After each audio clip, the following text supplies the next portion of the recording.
But our people deserve nothing less than the very best, and we're never going to let them down. And if we can solve wars instead of you having to fight wars, wouldn't that be wonderful, right? Wouldn't that be wonderful? That's why one of the first executive orders I signed upon taking office was to restore the principle of merit. That's the most important word, other than the word tariff. I love tariffs. Most beautiful word. But I'm not allowed to say that anymore. I said tariff is my favorite word. I love the word tariff. You know, we're becoming rich as hell. We have a big case in front of the Supreme Court, but I can't imagine, because this is what other nations have done to us. And we have, you know, great legal grounds, but you still have a case. It would be very bad if something happened. But I said, my favorite word in the English dictionary is the word tariff. And people thought that was strange. And the fake news came over and they really hit me hard on it. They said, what about love? What about religion? What about God? What about wife, family? I got killed when I said tariff is my favorite word. So I changed it. It's now my fifth favorite word. And I'm okay with that. I'm okay with that. But they hit me hard. But it is. I mean, when you look at, we've taken in trillions of dollars. We're rich again. And there'll never be, when we finish this out, there'll never be any wealth like what we have. Other countries were taking advantage of us for years and years. You know that better than anybody. And now we're treating them fairly. But the money coming in is, we've never seen anything like it. The other day they had $31 billion that they found, $31 billion.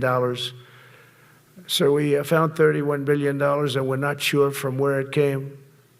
A gentleman came in, a financial guy. I said, well, what does that mean? He said, we don't know where it came. I said, check the tariff shelf. No, sir, the tariffs haven't started in that sector yet. I said, yes, they have. They started 7 weeks ago. Check it. Comes back 20 minutes later. Sir, you're right. It came from tariffs. $31 billion. That's enough to buy a lot of battleships, Admiral, to use an old term. I think we should maybe start thinking about battleships, by the way. You know, we have a Secretary of the Navy came to me, because I look at the Iowa out in California, and I look at different ships and the old pictures. I used to watch Victory at Sea. I love Victory at Sea. Look at these admirals. It's got to be your all-time in black and white. And I look at those ships. They came with the destroyers alongside of them, and man, nothing was going to stop. They were 20 deep, and they were in a straight line, and there was nothing going to stop them. And we actually talk about, you know, those ships. Some people would say, no, that's old technology. I don't know. I don't think it's old technology when you look at those guns. But it's something we're actually considering, the concept of battleship. Nice 6-inch sides, solid steel, not aluminum. Aluminum that melts if it looks at a missile coming at it. Starts melting as the missile's about 2 miles away. Now, those ships, they don't make them that way anymore. But you look at it, and your secretary likes it, and I'm sort of open to it. And bullets are a lot less expensive than missiles. A lot of reasons. I should take a vote, but I'm afraid to take that vote because I may get voted out on that one. But I tell you, it's something we're seriously considering. There were powers. There were big powers. They were just about as mean and scary as you could be. And so we're looking at that. One of the biggest cases that we won was the decision of the United States Supreme Court to allow us to proceed on the word merit. Merit. So those two words are right up there. So this is, I would say, the opposite if you ask for a definition, the opposite of political correctness.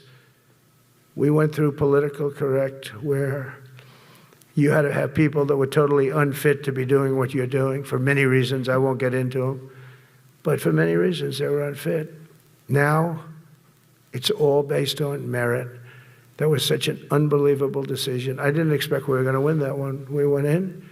We said we needed it. We went in for colleges, you know, where kids with a C average are getting into the best colleges, and the kids with A averages won't get in. And kids with the highest boards and the highest marks and the best marks couldn't get into the best schools. And people that had not good boards and not very good marks, I mean, okay, but nothing special, They were getting into our best colleges. I said, this is just crazy. You can't run a country like this. And it was lingering for years, and it got to the Supreme Court, and we won that decision. Merit, everything's based on merit. You're all based on merit. We're not going to have somebody taking your place for political reasons because they are politically correct, and you're not. We take the people that are going to do the best job. That's all. It's very simple. And that's the way our country was built. We were built on merit. We got away from it for a long time. And everyone understands it. And it was done. It was approved. I give great credit to the Supreme Court because I thought they had tremendous courage. I didn't think they'd do that. That was tremendous. I give them maybe for that decision almost more than anything because it's a hard decision to make. It's really hard. The apparatus of our country was not set up for merit. It was set up for political correctness. And you can never be great if you're going to do that. And we're going to be greater than we ever were before. We're bringing back a focus on fitness, ability, character, and strength. And that's because the purposes of American military is not to protect anyone's feelings. It's to protect our republic. And it's the republic that we dearly love. It's to protect our country. We will not be politically correct when it comes to defending American freedom, and we will be a fighting and winning machine. We want to fight, we want to win, and we want to fight as little as possible. You have to count on people like me to keep you out of wars because we don't want to go into wars. Many of the wars that I just told you about, we could have entered those wars and settled them in a different way, lose a lot of our troops. And we could have settled them, I guess, differently. Maybe not, actually. Actually, you might not have been able to settle them. We just would have been in the middle of a lot of firepower. But when we do need it, you're going to be so ready. And you know it. But very importantly, with that goal in mind, I've committed to spending over $1 trillion on our military in 2026, and that's the most in the history of our country. $1 trillion, that's a lot of money. I hope you like that. Ma'ams and sirs, I hope you like it. That's a hell of a lot of money. We have the best of everything. Every branch is seeing major investments, and as I announced in the Oval Office in March, we are rapidly moving forward with the first ever 6th generation fighter jet. I didn't name it. I did not name it. Boeing came in and they said, sir, this is our submittal. It's the greatest fighting jet ever done. And, you know, they're testing all these planes. All the companies are testing, and this one tested like through the roof. And they said, we'd like to name it the F-47. I said, all right, let me think about it. Then after thinking for about 2 seconds, I said, okay. You know, that means 47. I'm 47. So I'm 45, 46, and 47, you know, if you think about it. I just don't want the credit for 46. I don't want to have their open borders and people coming in from all over the world, including jails and mental institutes. I don't want that on my record, but I like having it. And Canada called me a couple of weeks ago. They want to be part of it. To which I said, well, why don't you just join our country? You become 51, become the 51st state, and you get it for free. So I don't know if that made a big impact, but it does make a lot of sense. It actually makes, because they're having a hard time up there in Canada now, because as you know, with tariffs, everyone's coming into our country. We have more investment than we've ever had before, $17 trillion coming in. As an example, in 4 years, Biden didn't have $1 trillion. We have 17 trillion more than that in 8 months coming in.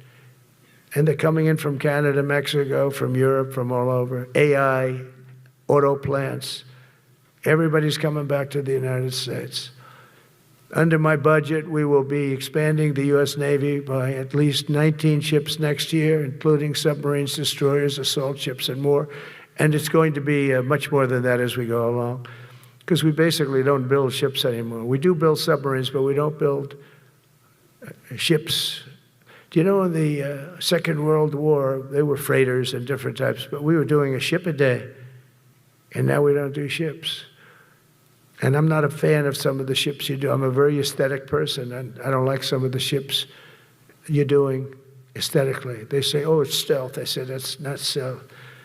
An ugly ship is not necessary in order to say you're stealth.